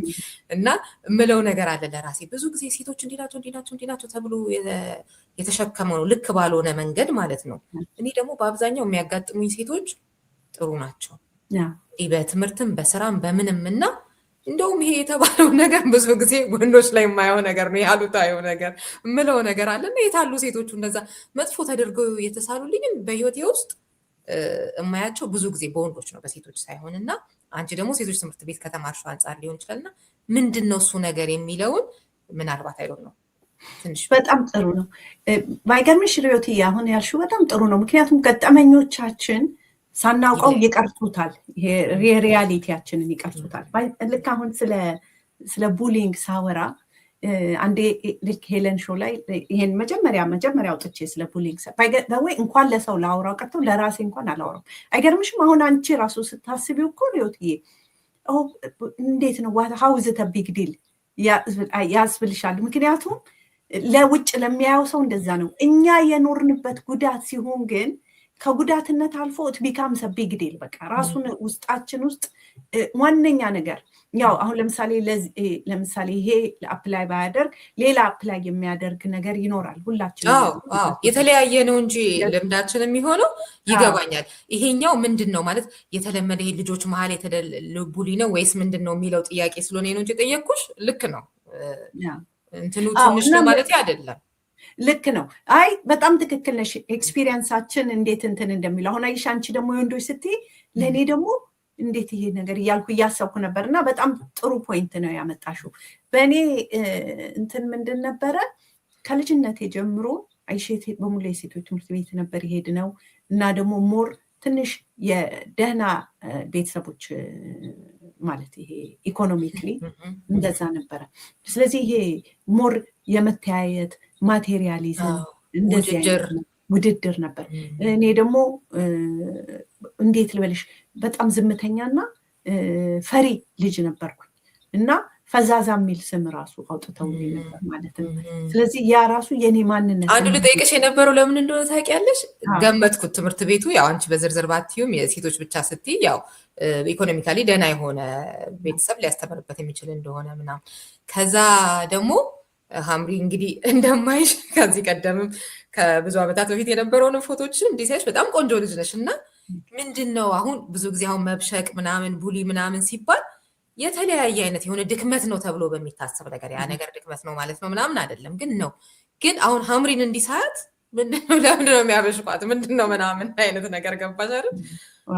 አይገርምሽም? እግዚአብሔር ይመስገን በጣም ብዙ ጥቃትና ብዙ ጸባይ ራሱ አሁን ፐርሰናሊቲ በጣም ከሰዎች ጋር በቃ እንትን ምገጥም ምንድነው ፍሬንድሊ የሆንኩ ፐርሰናሊቲ ነኝ።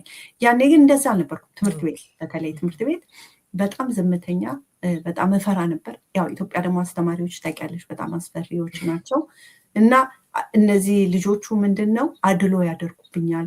ጓደኛ ለማግኘት በጣም እቸገር ነበር።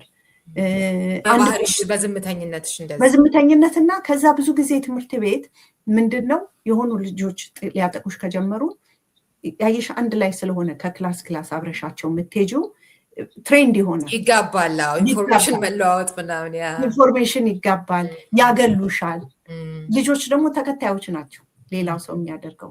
ከዛ በኋላ ያ ደግሞ በቃ እኔ እንደዚህ ነኝ ብለሽ እንድታስቢ፣ ፈሪ እንድትሆኚ፣ እንድትሳቀቂ፣ በቃ እንደዛ እንድትሆኚ ያደርግሽ አንቺ አይምሮ ውስጥ። እነሱም ደግሞ ከሚያደርጉትም ነገር በላይ እኔ አይምሮ ውስጥ ያ ነገር እንዲገን ያደርግ። ስለዚህ ምንድነው በራሴ እንግዲህ በልጅነት ይሄም ራሴ ሳላውቀው ነው አንኮንሽስሊ ማለት ነው እንደሆነ ያደረገኝ ምንድነው በቃ ሌሎች ሴቶች ከኔ የተሻሉ ናቸው ብዬ እንዳምን እና ምክንያቱም በልጅነትሽ በተለይ ሀፕን የሚያደርግ ነገር ኢፌክት እንዲኖረው ነው የሚያደርገው። ከሌሎች ሴቶች እኔ ያነስኩ ነኝ ብዬ እንዳስብ እና ምንድነው ይህንን ነገር እንዴት ነው የምደርስበት ልክ እንደ ሌሎቹ ሴቶች የምሆነው የሚለው ነገር ፓርት ኦፍ አይምሮ ውስጥ አብሮ የሚሄድ ነገር እንዲሆን ነው ያደረገው ማለት ነው። ያ እንግዲህ ምንድነው የመጣው ከልጅነቴ ኤክስፒሪየንስ የመጣው ማለት ነው። ያ በትምህርት ቤት ይደርስብኝ ከነበረው አይሽ አሪፍ ነው። በቃ አሁን እንዴት ልጆቼ ላሳድግ እንደዚህ የሚለው መጽሐፍ ስትጽፊም የሆነ ቲዮሪ ምናምን ብቻ አይደል እንዲህ ከኖርሽበት ከተሰማሽ እንደዚህም በተለይ እዚህ ሀገር ደግሞ ይብስ የለ ይሄ ቡሊንጎ ምናምን እሱ ነገር በጣም ብዙ እኮ ሊሰራበት የሚገባው ነገር ነው አይደል? ልጆች ማብላት ማጠጣት በጣም ብቻ ሳይሆን እንዴት አይምሯቸውን ጠንካራ እናደርጋለን፣ እንዴት ከእንደዚህ አይነት ነገር እንከላከላቸው። ለራስ ማጥፋት ምናምን በጣም በትንንሽ እድሜ ላይ ያለ ነው እና በጣም ብዙ ልንሰራባቸው የሚገቡን ቦታዎች አሉና እነሱ ላይ ደግሞ እያተኮርሽ ስለምትሰሪው ሁሉ እጅግ አድርጌ ነው የማመሰግነው ሀምርዬ። በመጨረሻ መጨመር የምትፈልጊው ካለ ጨምረሽ፣ መጽሐፉ ደግሞ የት ይገኛል የሚለውንም እንደዚሁ ለአድማጮቻችን አስታውሰሽልን እንለያያለን። እሺ ሪዮትዬ፣ እኔ በጣም ከልብ አመሰግናለሁ አክብረሽ ስለጠራሽኝ። በጣም ደስተኛ ነኝ። አመሰግናለሁ ሪዮትዬ። በጣም ጎበዝ ጋዜጠኛ ነሽ። እንትኑን መጽሐፉን አማዞን ላይ ማግኘት ይቻላል። ከዛ እኔንም ኮንታክት ካደረጋችሁኝ ከመጽሐፉ ጋር በተያያዘ ኢንፎርሜሽን እንድሰጥ ሀምራዊት ተስፋ @yahoo.com የሚለው ሙሉ ስሜ ሀምራዊት ተስፋ @yahoo.com ልታገኙ ትችላላችሁ። ከዚህ መጽሐፍ ጋር በተያያዘ ምስክርነቴንም ከዚህም ላይ የተማርኩትም ነገር ሼር እንዳረግ ከወጣቶች ጋር በተለይ ደግሞ ሼር እንዳረግም ከተለያዩ እድሜ ካሉ ጋር ከፈለጋችሁ በአማርኛም በእንግሊዝኛም ነው።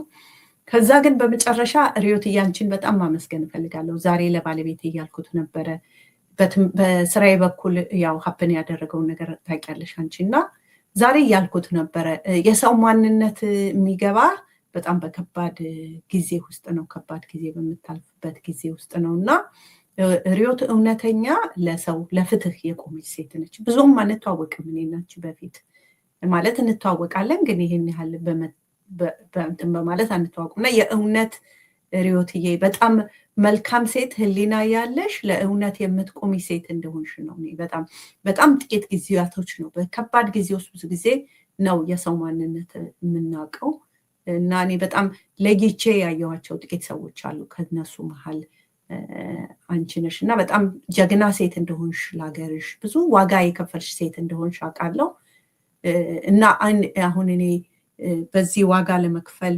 ባለሁበት ጊዜ ውስጥ በእውነት ቆመሽ ከኔ ጋር ቆመሽ በብዙ ነገር ስለቆምሽ በጣም ከልብ ያመሰግንሻለሁ። በእውነት የእውነት የህሊና ሰው ነሽ እና በተመልካች ፊት በጣም ላመሰግንሽ ፈልጋለሁ። አምርዬ እግዚአብሔር ያክብርልኝ። እኔም በጣም ነው የማመሰግነው ስለምትሰሪው በጎ ስራዎች በሙሉ፣ ስለ አስተዋጽኦች በሙሉ፣ በመጽሐፍሽም ላይ ስላደረግነው ውይይት፣ ስለጻፍሽልንም ደግሞ እንደዚህ አይነት የውስጥ ውስጥን ስሜት ልምድ ሆነስት ሆኖ መጽሐፍ ሌላ አይነት ደግነት ነው እና እጅግ በጣም አድርጌ አመሰግናለሁ አምርዬ። እኔም አመሰግንሻለሁ ልትይ።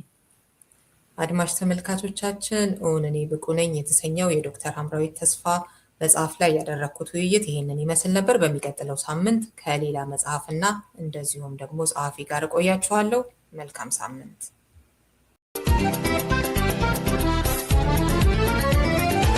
ምንጊዜም ሚዲያ የዕለቱ ጉዳይ ከመጽሐፍት ገበታ፣ ከአድማጮች መድረክ መስታወት፣ የቅዳሜ ወጎችና የተወልደ እንግዳ መደበኛ ዝግጅቶቻችን ናቸው።